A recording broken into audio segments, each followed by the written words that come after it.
बात है 25 जुलाई 2017 की। यमन के एडेन शहर में यामिनी पुलिस ने केरला की रहने वाली निमिषा प्रिया और उसकी दोस्त हनन को तलाल अब्दू मेहंदी के मर्डर केस में गिरफ्तार किया।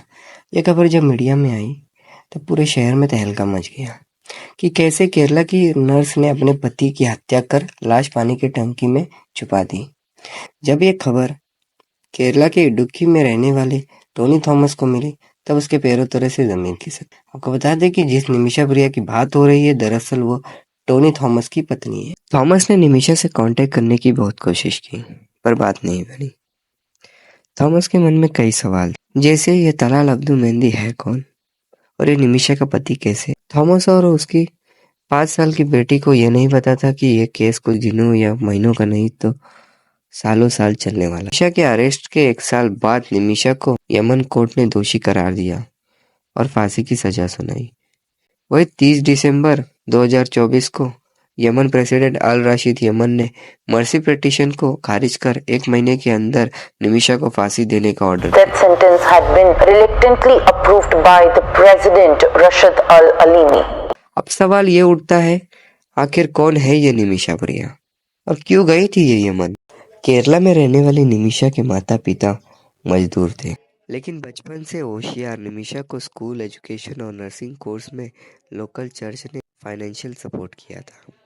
पर स्कूल एजुकेशन क्लियर न होने से निमिषा को केरला में नर्स की जॉब नहीं मिली। साल 2008 में मात्र 18 साल की उम्र में निमिषा अपना घर छोड़कर यमन आ गई।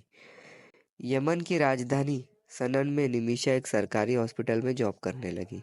धीरे धीरे निमिषा और उसकी फैमिली की फाइनेंशियल कंडीशन ठीक होने लगी। 3 साल बाद सन 2011 में निमिषा के परिवार ने निमिषा के लिए एक रिश्ता देख रखा था, इसलिए फैमिली ने निमिषा को यमन से वापस बुलाकर केरला के इडुक्की में रहने वाले टोनी थॉमस, जो कि पेशे से एक रिक्शा ड्राइवर है, उससे उसकी शादी कर दी। शादी के 1 साल बाद 2012 में थॉमस भी निमिषा के साथ यमन आ गया।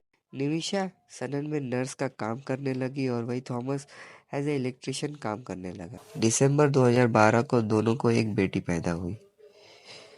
परिवार बढ़ने से परिवार के खर्चे भी बढ़ गए। थॉमस अपने इलेक्ट्रिशियन जॉब से कुछ खास कमा नहीं पा रहा था। दूर देश में कम आमदनी के साथ बेटी की परवरिश करना बहुत मुश्किल हो रहा था, इसलिए थॉमस अपने 2.5 साल की बेटी के साथ 2014 में केरला वापस लौट आया और वापस से रिक्शा चलाने लगा। वही निमिषा सिर्फ काम में एक्सपर्ट नहीं थी बल्कि लोगों के साथ इजीली घुल मिल जाती थी और उसे ये भी कॉन्फिडेंस था कि अगर यमन में वो एक मेडिकल क्लिनिक खोल दे तो वो अपने पति और बेटी की परवरिश यमन में भी कर सकती है। पर यमन में कोई भी बिजनेस खोलने के लिए किसी भी यमन नागरिक के साथ पार्टनरशिप होना चाहिए। इसके लिए निमिषा ने तलाल अब्दू मेहंदी, जिसकी एक कपड़े की दुकान थी जो कि हॉस्पिटल के ठीक बाजू में, पर निमिषा जिस हॉस्पिटल में काम करती थी उसका मालिक अब्दुल आतिफ को जब पता चला कि निमिषा खुद का क्लिनिक खोल रही है तो आतिफ और निमिषा की इस बात पर बहस हो। आखिर में 33% शेयर के बदले निमिषा के क्लिनिक में पैसे इन्वेस्ट करने के लिए अब्दुल आतिफ रेडी हो गया। वही थॉमस ने भी रिश्तेदारों से मदद लेकर कुल 19 लाख रुपए जमा कर लिए थे। क्लिनिक के लिए अच्छा खासा पैसा जमा हो गया था। धीरे धीरे क्लिनिक का काम शुरू हो गया। साल 2014 में क्लिनिक बनकर शुरू हो गई। क्लिनिक शुरू होते ही बहुत अच्छे से चल रही थी। वही क्लिनिक की कामयाबी देखकर तलाल के मन में लालच जाग उठा। उसने क्लिनिक के प्रॉफिट में से पैसे चुराने लगा और क्लिनिक के स्टाफ को यह जताया कि तलाल निमिषा का पति है और उसे पूरे स्टाफ के सामने मारने और चिल्लाने लगा। यही नहीं, तलाल जब केरला गया था निमिषा के घर पे तो उसने निमिषा और उसके पति की फोटो चुरा ली थी और उसे मॉर्फ करके निमिषा और उसकी जाली मैरिज सर्टिफिकेट बनवा ली। इसलिए जब निमिषा ने पुलिस कंप्लेंट की तो पुलिस ने तलाल और निमिषा दोनों को कुछ दिन जेल में रखकर छोड़ दिया था। तलाल ने सारे हदें तब तोड़ दी जब उसने अपने दोस्तों के साथ शराब पीकर निमिषा के घर आकर उसके साथ फिजिकल रिलेशन बनाने की कोशिश करने लगा। जैसे तैसे निमिषा घर से भाग गई। सोचिए, यमन जैसे देश में एक अकेली लड़की रात रात भटक रही थी।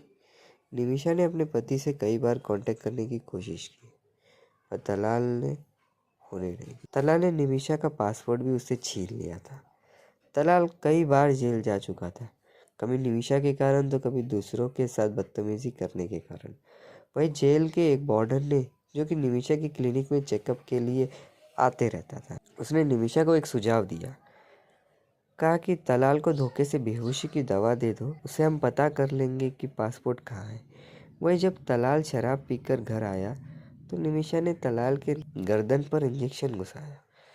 तलाल नीचे गिर गया, चिल्लाने लगा और अचानक चुप हो गया। निमिषा डर गई। उसने तलाल की पल्स चेक की तो पता चला कि ड्रग्स और बेहोशी की दवा के ओवरडोज से उसकी मौत हो गई। निमिषा ने चिल्ला चिल्लाकर हनन को आवाज लगाई। हनन जल्द से जल्द लाश ठिकाने लगाने में जुट गई। हनन ही थी जिसने तलाल के टुकड़े टुकड़े कर कर घर के पानी की टंकी में छुपा दिया था, और दोनों सनन से 380 किलोमीटर दूर अडन शहर में जाकर छुप गए थे।